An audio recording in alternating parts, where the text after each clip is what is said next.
Hello mga dungo, magandang araw sa inyo. Gusto mo bang matuto kung paano maglagay ng background sa iyong video? Halimbawa, gusto mong kunwari nasa palengke ka, or nasa mall, nasa daan, or di naman kaya ay nasa bukid. Pwedeng-pwede iyan. Kung gusto mong matuto ay panoorin mo ang video ito.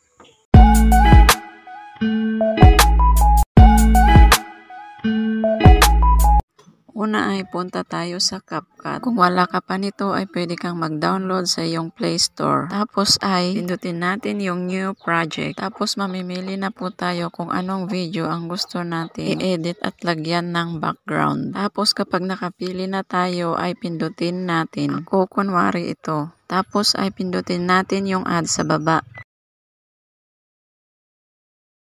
Tapos ay pindutin natin yung edit sa baba.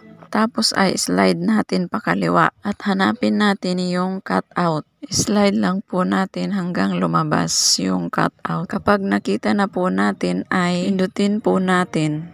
Tapos ay pindutin natin yung remove background.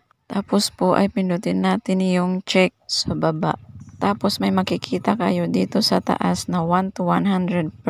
Hintayin nyo lamang po na matapos yan hanggang 100%. Kapag mahaba po ang video nyo ay mas matagal po matapos. At kapag mas maiksi naman po ang video nyo ay mas madali rin pong matapos. Pwede rin pong habang hinihintay nyong matapos ay pwede po kayong pumunta sa back at pumili na ng gusto nyong ilagay na background. Pindutin lang po natin yung arrow sa gilid at mapupunta na tayo ulit sa edit. Kapag andito na po tayo, ay slide lang po natin ulit pakaliwa hanggang sa makita natin yung canvas at pindutin natin. Tapos ay dito na tayo mamimili ng ating ilalagay na background. Pindutin po natin tong background. Pwede rin po kayong mag-download ng nakaredy na sa inyong mga gallery.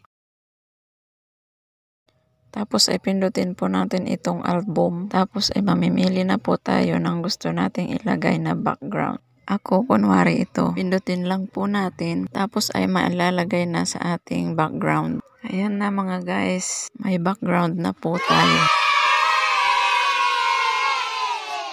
Pwede rin po na color lang ang ilagay nating background. Pindutin lang po natin tong color. Pwede nyo rin po palang i-adjust kung gaano kalaki ang gusto nyo sa picture. At kung saan nyo gusto ipwesto. Sa baba, sa taas, kahit saan po nyo gusto ipwesto. Ganyan po.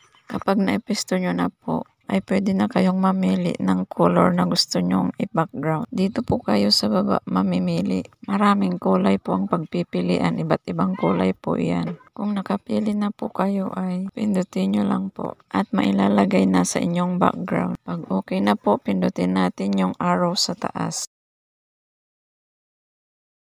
Tapos ay hintayin lang po natin na matapos.